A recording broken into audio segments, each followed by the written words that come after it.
There we are. There we are.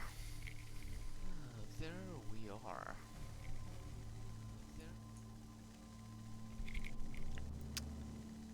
Oh fuck, I forgot to... whatever.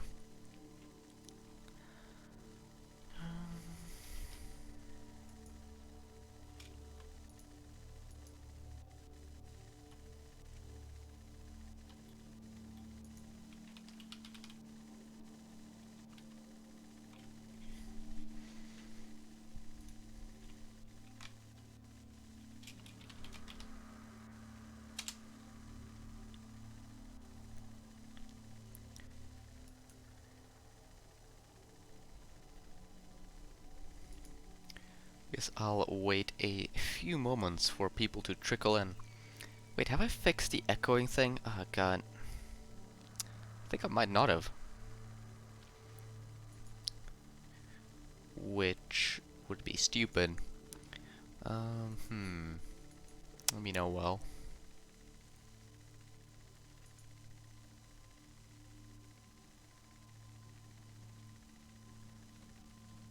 Give them a minute. I mean, I'm probably putting the recording of this on YouTube. Really should have checked if there was an echo issue. Damn it, Lozra. I wouldn't have to stream this if you were here. How dare you focus on exams?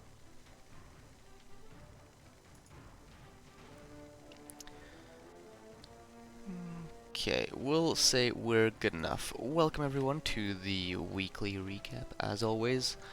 Do I really have to say my name when it's on my Twitch channel? Let's not. Let's take a look at the first game. It's the Coloradian Crusaders against the Face Planters, but the Coloradian Crusaders forfeited? Guess there was a scheduling issue or something there. Who knows? The Chicago Bolshoi loses against the Toot Uncommons. Poor Kislev. What does it look like? It looks like Kislev got completely outblocked, like Kislev usually does. 3 removals versus 10 removals. Yeah, tough luck, but I guess that's sort of the Kislev versus Bash life. Exploding Skulls loses 2-0 against the Cursed Cowboys. Here's a result. Bash v Bash. It looks like one of these Bash teams were more bashy than the others. 28 versus 43 blocks. And twice as many removals on one side. I guess that'll do it. Yes. I haven't watched any of these games, so if I'm going through them real quick, that's because there's not too much to say about them. Kernwood race against the Jellybean Jump Rounds. 2-0 victory there. Oh, an interception. I can already tell what happened here. Yeah, blocks was obviously Necro favored, in the extreme actually. But then there was an interception and, oh, that's a lot of armor breaks. More than, like 2/3 of all hits were armor breaks. That is actually crazy. Yep, so, it's an unfortunate game, looks like. Here we go. Andy Davo winning 3-2 against Marry Me Bloody Mary X. Vampires versus Dark Elves. God, I wish I watched this game, but oh wow, this is rough. Almost twice as many blocks for Andy Davo here. And, fair few removals. Yeah, I guess there was a wizard at some point. There was indeed a lightning bolt for both teams. I want to say yes for both teams, which, well, it ended up favoring vampires, looks like. Xbox Noobs ties Rex Lupus. Another bashy E game here. 50 versus 67 blocks, but with a fair few more removes on the Necro side, surprisingly enough. Well done on the 1-1 there in that case. And then lastly we have the Jogo Bonito winning against Zosilaha's Hunger. Necro, no, not Necro, the Lizards versus the Orcs. Ooh, okay, 53 versus 49 blocks, which is pretty equal, but then 5 removals on the orcs versus none on the lizards. Oh well, that's pretty unfortunate. How many there is? 5, so 5 removals out of 9 breaks versus 0 removals out of 5 breaks. That's tough luck indeed. Let's take a look at not last week's games, but progress and the opposite of progress. We'll start with the face planters. If I could find them. Here we go. High elves. They haven't taken their level yet. Smashed Collarbone the Third gets a level, which is almost certainly going to be dodge unless it's a stat up. You take most stat ups, except for armor, obviously, I think. I know I would on my high elves. But yeah, we'll move on to Chicago Bolshoi. They haven't taken their levels either. MNG on the Blitzer there might be pretty big for next week's games. An Agibus on a normal line now is sort of unfortunate because that's his, I was gonna say his bench, but he didn't have a bench to begin with, but it's sort of unfortunate because now that's a loner. I wouldn't say replace that, but he doesn't have cash, so maybe you don't. Sugar Plum Fairy, the just horrible Lino, 5337 with block and dirty player gets a level. That is a fire if I've ever seen one. Please get rid of him. He's awful. But I want to say he's fun, but actually he's not. He's just bad. So yeah, kick him while you still have the chance. The two uncommons. Let's take. Am I blind? I bet I'm blind. Here we go. This is going a lot faster without Lothra. Haptra, Takra, the Trora gets kick. Sure, I like that. The slightly odd thing, I suppose, is you're gonna have to field him on defense now, which he might already be. But I know a lot of people like to keep their carrier on the sideline on defense. But now you can't really do that. Then again, what other things are you gonna take? You have what? Passing and general action axis. So general would be. I mean, he's got all the good skills, right? It basically would be just kick left. And then a skeleton died. It was a dirty player kick one. Oh, so we replaced his kick. I like that. Kick is underrated. Although on a slow team like Camry, it's not as amazing, but it could still do work. Next, Exploding Skulls. Did they get anything? Well, they got a strength bust on one of their hobgoblins, but I don't need to show that. Cursed Cowboys got some things though.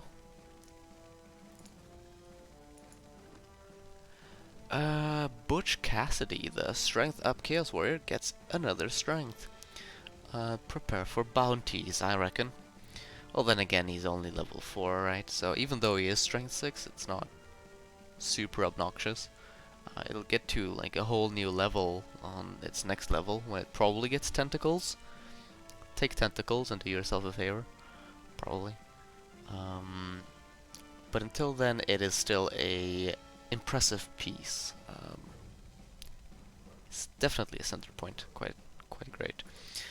Block Dodge Goat, evidently his ball carrier, gets Sure Hands. Very nice. And Donald Cerrone, the guard beastman, gets block. That's also good. And then Trolley Tusk, the beastman, gets block. Now I'm not sure if I really like block because you really need a killer goat.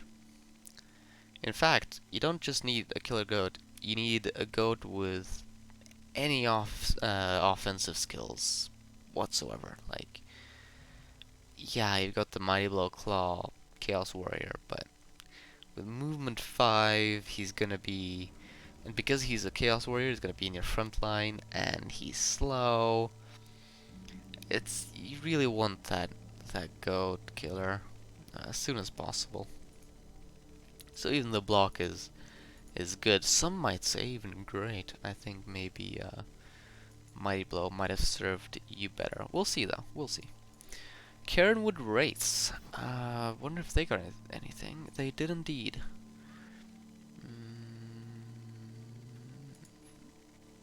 Here we go. Necro. They got a level on their Flesh Golem. Who gets guard? That's very standard there. Unless you get a double, you get where you get dodge. Guard's great. You now have a bit more guard to help in those matchups. Bash matchups. That's a good option. I like it. Not too much else to say about such a standard pick. Not to say that standard is bad, of course. Jellybean jump rounds. They didn't get any levels, but they got a movement bust on their better blitzer. Well, I say better, yes. The other one has Agi-Axis, so I guess the Agi one is better. But the tackle one was quite good too, and now he's movement 6. Honestly, there's a good case to be made to just fire him and replace him. Because Pro Elves really rely on that movement, just like High Elves do, but they're sort of even more reliant on it because of the large amounts of AV8. So if you ask me, I say bite the bullet and just fire the guy. It's less than great, but oh well. And then there's an MNG there. Good, good. A Grave Tail, it's Anidao, so prepare for levels. Looks like he got a level on a Lady Killjoy, the vampire, who's movement 8 now. Huh. That's an interesting piece right there.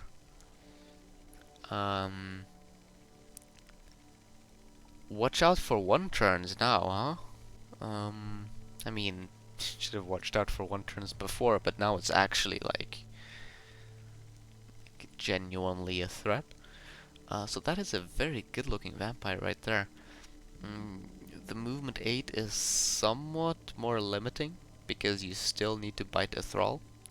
So just running ahead of everyone else is risky, especially running that far ahead of everyone else. But I mean, movement 8 is movement 8, right? It's great no matter what. Just have him as your ball carrier probably, and yeah, I mean, I don't need to tell everyone how great movement 8 on the vampire is.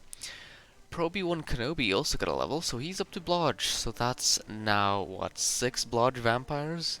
It's pretty good. It's really damn good, actually. I look forward to seeing where this team goes. Oh, and then there was a level on the Thrall. He got a double, so that's some extra guard. That's 3 guard here on this team, which is equal to or more than most Bash teams. That's funny. I like it. Right. Other than that, there's just a simple MNG on the leader Thrall, but he should do fine with 4 rerolls, especially with this much Blodge and 2 Pro. It should be fine. Let's take a look at Marry Me Bloody Mary X, the Dark Elves. Here we are. Be Relevant Maiden, the Witch Elf, gets Wrestle, so that is a wrestler, like ball sacker who's beginning to get somewhere. That'll be exciting. I always do. I'm a big proponent of having 1 wrestle and 1 block Witch Elf. I think that's important. That's the only level that I can see. Other than that, a Lino died. He does have money to replace him, though he is 10k short of getting the bench, which is unfortunate. So honestly, there's a case to be made that you don't even replace him yet. You just wait for the next game where you can get 2 at the same time. We'll see though. Right, Xbox and noobs, it's the Chorfs. They get a bunch of levels, 2 to be exact. The Strength 4 Hobgoblin Gets block, which is very big. That'll make him a bunch more reliable and a better roadblock.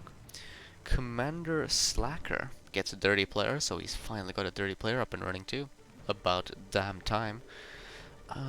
Other than that, however, he did have one of his blockers die. Undocked Deer, the Mighty Blow Guard blocker, is dead.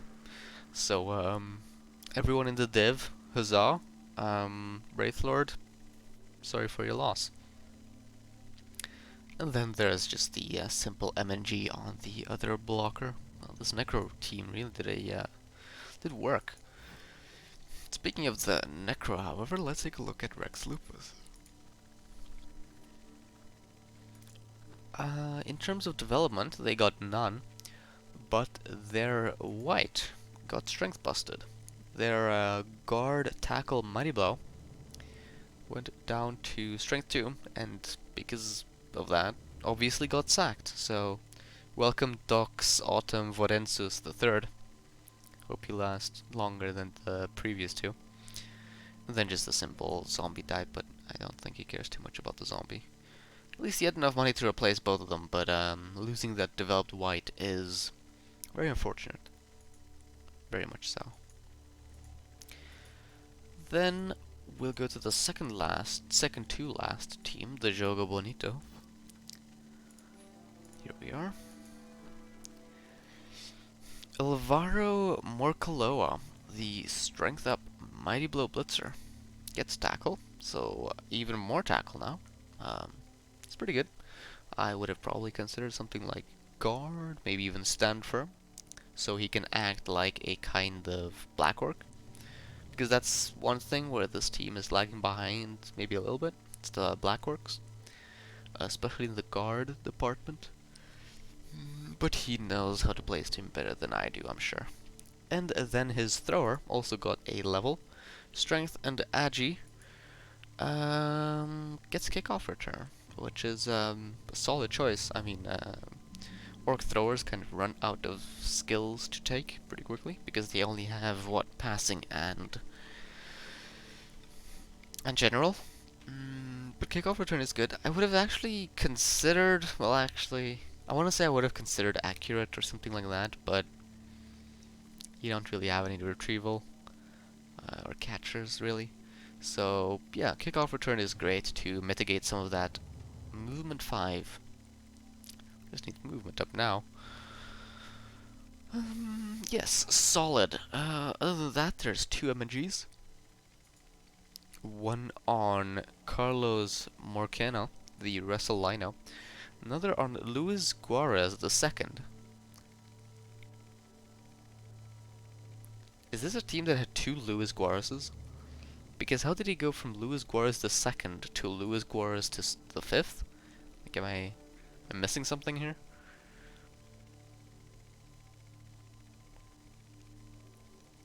Okay.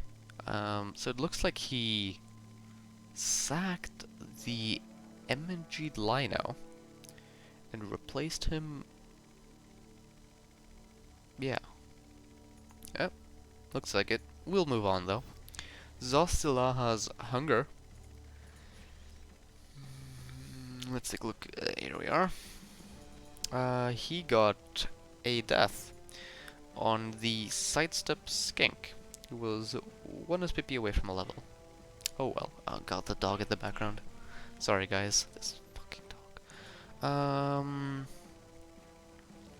Yeah, so death, unfortunate, but it was just a skink, so life goes on. Trimmed bloat, yeah, we'll call it that. So that was that in terms of last week's games. Let us take a look at next week's.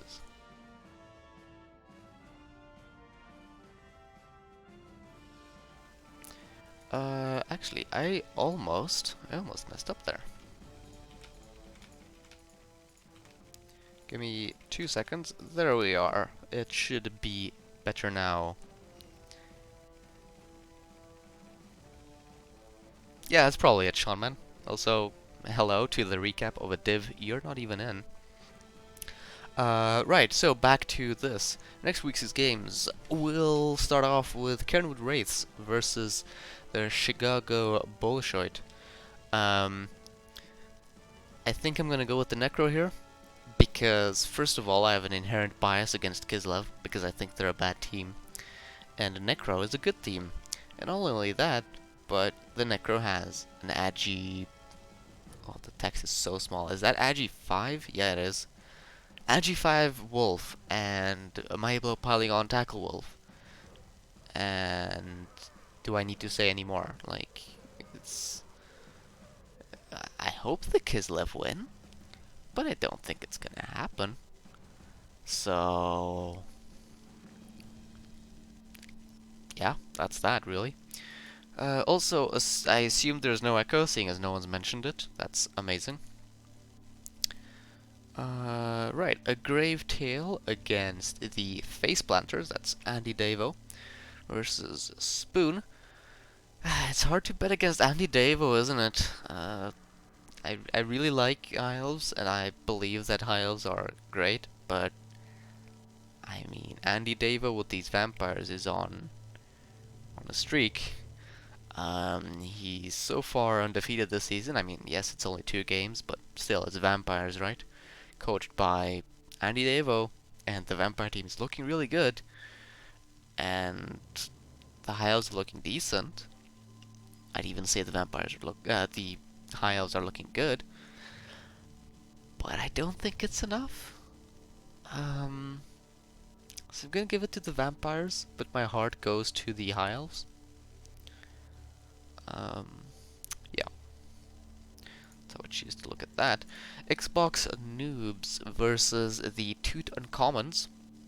Ooh, this is an interesting one. It's the Khemri versus the Chorfs. The Chorfs are lacking some things. They have 2 rookie blockers and 1 blocker MNG'd. Though they do have 2 claw, one of which is a claw mighty blow. Still though, I think Khemri are gonna take this one because they just outstrength them so much.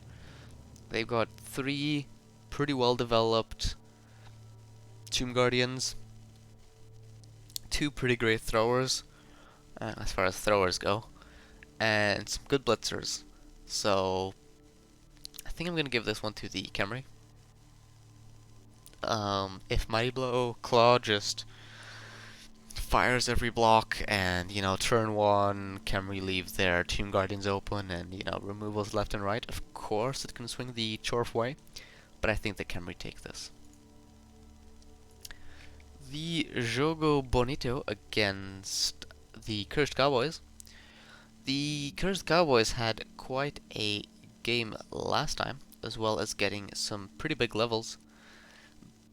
But the Orcs have some pretty crazy players. This is a tough one, honestly, because the Orcs they've got the reliability with the block. Well, to be fair, the Chaos are getting up there in block too. But the Orcs have the strength, they've got the crazy ball carrier, they've got the guard, they've got tackle. Not that tackle is so relevant here. And the Chaos, they've got the strength 6, which is a very good piece, but I still think he needs some levels to become properly amazing, like God tier. He really needs, tentacles, he needs guard, stuff like that. Because otherwise, a strength 6 piece becomes kind of ignorable. Like, ignorable is sort of a hard word, but, well, not the right word even.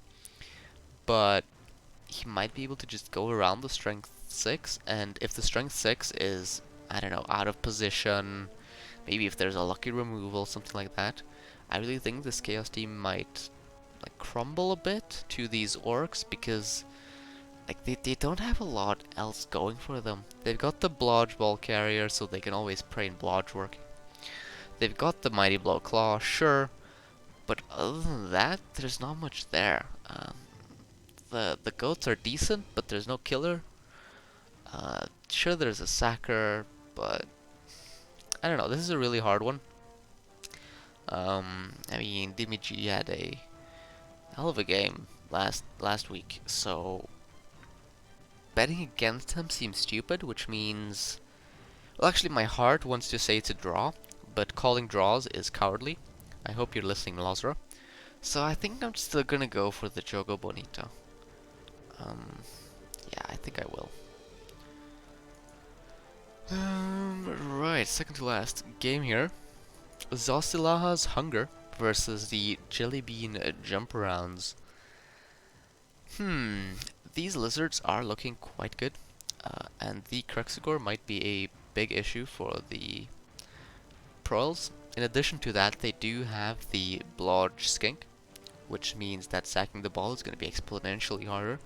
In addition to that, the Proils are missing two of their better players.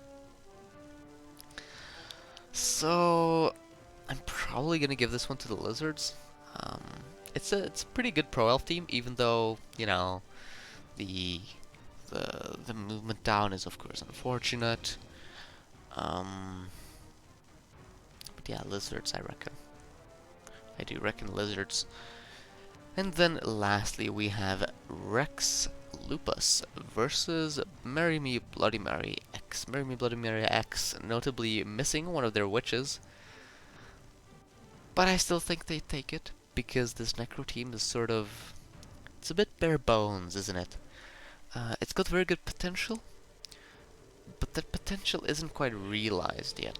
There's the Flesh Golems, which both have block, one has guard, which is decent. Then there's the Strength 4 Wolf, which is good, but I mean, you kind of want some more skills on that Strength 4 to really make it properly great. You want dodge, you want sidestep, you want maybe sure hands if you want that to be your bell carrier. Though seeing as he has ghouls, probably not.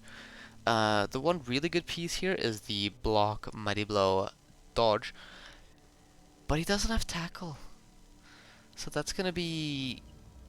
he's gonna be pow fishing a bunch of the time, I reckon, which is less than great. Oh, yeah, I forgot to change the title, because I'm not using Streamlabs, because I wouldn't have the fancy graphics if I was. So this is Real Haggard. I hope people don't actually think this is a Challengers Cup game. Yeah, it's fine. Don't even stress it. Where was I? Right, these teams, talking about why the Necro aren't winning. Well, why will the Dark Elves win? Well, they've got a bunch of good levels, they've got a bunch of good skills, and because they're Dark Elves. I think I've said enough. So yeah, that was that in terms of last week's games? Next week's games. How long have we been going on for? 28 minutes? Felt like less, to be honest. I guess we'll just end it there real quick. Thank you for watching. I'll see you next week.